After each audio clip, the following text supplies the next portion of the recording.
what's going to be ushered in here eventually. The fire for truth. It's going to wash through. It's going to cleanse the whole earth. It's going to cleanse the hearts and minds of men. And those that don't want to live in a world where you're free from Big Brother through the money masters and all this stuff, hey, that's your problem, man. I cannot, your salvation is on your own. We're told we are to work out our salvation with fear and trembling. And remember, even the demons believe this stuff, I'm telling you, and tremble themselves. Okay, so this is serious stuff. We got to be sober-minded. We got to figure it out. Take the bull by the horns and demand justice. Demand social economic justice. In Switzerland, what is minimum wage in Switzerland? I mean, why didn't Rob Dew ask that? What is the minimum wage already? What's your cost of living like? What's it like for the average worker? What's the standard of living? What's their immigration policy?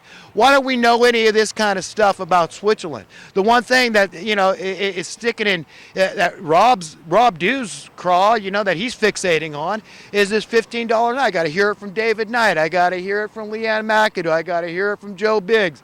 I got to hear it from Rob Dew. I got to hear it from all these reporters on TAN. How could this be their cause? To keeping wages down. Why aren't they talking about those that caused our cost of living to go up, that have been manipulating markets and price fixing, where a free market and competition, supply and demand is an anathema to those kind of people? Talk about them. Talk about who's causing a need for a cost of living adjustment, which is justified if your cost of living, especially, I'm not talking about, money to go buy trinkets and knickknacks. I'm talking about money to pay over to your landlord, your mortgage holder. That money, that's a justified cost of living adjustment. And if that had been going on all along, do you know what minimum wage would be like in America in the last 50 years? If every single year there was a commensurate cost of living adjustment, and instead of blaming the worker who is feeling the effect of the market manipulation, blame the market manipulators. Blame those causing the problem. Let's not be stupid. Let's not be illogical. Let's be logical and intelligent. Okay, and get mad, but get mad at the right people, darn it. I'm tired of hearing this stupidity, this ignorance, this confusion. And I'm sorry, guys. I love you reporters at InfoWars and Alex. I love you guys. You do a great thing. You're very brave and courageous to get out there. I see the situations you get yourselves in. And you're very talented, smart, and many of you are more learned than myself. But for crying out loud on this issue, at least be clear with the public where you stand. How can you be against giving a worker a cost of living adjustment when it's justified? When it's justified in light of the fact that their rent keeps going up, their mortgage keeps going up, their cost of living keeps going up. Stuff you can't get away from. Basic, essential human needs I'm talking about. Not for knickknacks, trinkets, and new cars. Okay? This is stuff that is just logical and reasonable.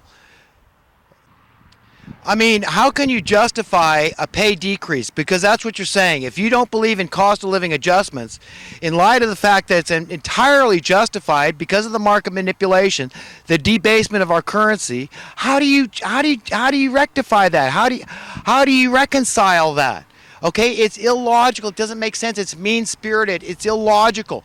And what happens? You know what happens. People end up on welfare, and then your taxes go up, and then you complain about your taxes. So it's just exacerbating the problem, folks. Let's get real. Let's be honest with ourselves. Let's think. Let's use our God-given imaginations and get to the bottom of this thing. All right? Because you know what? I'm making sense. I'm making perfect sense. I know what I'm talking about. And you put the focus on the monsters at the top. The monsters at the top that are causing this, and they're screwing up our minds and getting us at each other's throats, all divided. That's what they're doing. They're trying to get this thing etched in stone, a permanent division, a permanent giant swath of underclass, as many as the system will bear, without them losing their critical mass of people that are going to vote for them. They're going to vote for the establishment, the status quo, because they don't want to rock the boat. They're worried about their 401k investments, things like this, right? So a lot of people that are poor, they're still understand enough about the economy to understand the stock market and understand the immigrants are good for that. Understand, I mean, why are the liberals so on board for the immigration thing, but I don't hear that many of them speaking up for the homeless thing? I mean, Why don't we take care of our own native sons and daughters? Then we can let everybody in the world come to America. If everybody's doing good, I really don't care who comes here. But do what makes sense. First come, first serve. Take care of our own native sons and daughters. Don't act like you're so compassionate, and that's your big issue. If really the issue is about a head count, because that's so often what it is. We all know how government agencies work. We all know how the public school system works. It's a head count. So the more heads they can get in there, the more money they make. Revenue, paying salaries, job security, increase in stocks and bonds and shares and all this, 401k, all this stuff. So let's not play stupid in how this thing works. They say, oh, well, you're a libtard because you're for that issue. Or, you're a neocon because this is your issue. Folks, this is where they want us. They got us where they want us, divided, and they're going to have more division. And it's not a pretty future. If Jesus does delay in coming in the next few years, whatever, I mean, very soon, I think. Very, very soon.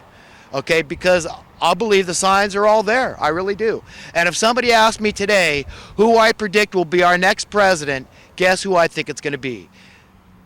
Barack Obama. I believe he's going to create some kind of an executive emergency, some big martial law emergency in this country, and somehow he's going to stay in there. I don't know how much longer. I just think that things are getting too weird. I think there's far too much opposition to Hillary Clinton. She is not fit. She's a criminal, and her husband is a criminal. He's the greatest betrayer to the working class people in this country because he allowed the expiration of the Glass-Steagall Act, knowing he's not stupid. These people are evil genius. He knew this would allow the banksters to go wild west on the public. He knew it. He knew it. He knew it. These people have PhDs and Harvard degrees, okay? So they knew damn well. If a little layman like myself knew what was going to happen, okay, then believe me, all these people knew. By pulling out the stops and letting these bankers just dump as much money as they wanted to on the housing market, they got the appraisers working for them. The appraisers say, yeah, well, as long as the government guarantees this money that we're lending out, sure. We'll lend it. Your house went up $100,000. Yeah, we call it an unearned increment. Sounds a little like ill-gotten gain to me. Okay, but this is a game they've been playing, so they get the little innocent homeowner to go along with this thing. In California, they did the worst thing with this Jarvis Act.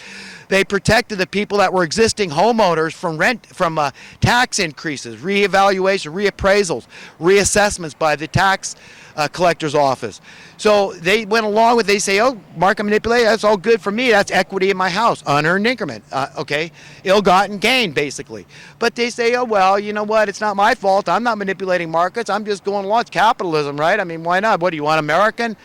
All this kind of jive talk. But if you see, that would have been a safeguard. That would have been a check and balance. If the property was reassessed every year, then they would say no to market manipulation. They would have said no. So if your taxes, you kept going and going, well, who's causing my taxes, my property taxes to go up? It's these gentrifiers. That's why people hate gentrification. Their rents go up. Their cost of housing goes up. Why do you think? Let's use our brains. Let's be honest with ourselves and face the music, folks, because the music's getting ugly quick. And we've got to just snap out of it and say, no, I'm not going to hate the liberals. I'm not going to hate the communists. I'm not going to hate the conservatives. I'm not going to hate the capitalists. I'm going to see beyond it. I'm going to look at the top and say, aha, I see you now. You don't care what we are, do you, you manipulators, you grand puppeteers of the people, you money masters, illegitimate overlords, you murderous gaggle of ruthless thugs. That's who they are. So remember, if you go along with the status quo, with the establishment, this system, this current beast system, who Satan is on, he's at the top of this heap. It's that same mentality, that same caliber that's been passed on through the ages, thousands of years. The money masters have been in control of the people, oppressing them through financial means. Okay, keeping us down has been their agenda number one. That's it. All else doesn't matter. They've got to keep people poor. They got to keep crises going and chaos. They need poverty. They need crime. They need dubious war. They need debt. And without it, they'd be irrelevant. Is that a conservative issue? Is that a liberal issue? Is that a Democratic issue? Is that a Republican issue? Is that a communist issue? Is that a capitalist issue? Come on, let's get with it, folks. Let's get real. Let's get honest. Okay, let's get serious here. Okay, let's start saying it like it is. See beyond it. See beyond the lies and the deceit. Come out of Babylon. Come out of confusion. and tell these people, look, you know what? This is how it's going to be, and get used to it. We're taking over. We're taking over the money printing operation, and we're going to have sound money, and the checks and balances are going to be the voice of we the people, not some of the people, all of the people.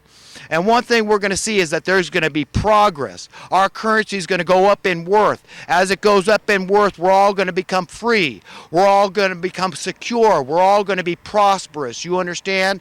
That's how it's going to work. And then you're not going to care whether a guy has liberal or conservative views, or whether he's a communist or a capitalist. Once you are wholly healed, like you should be, you should have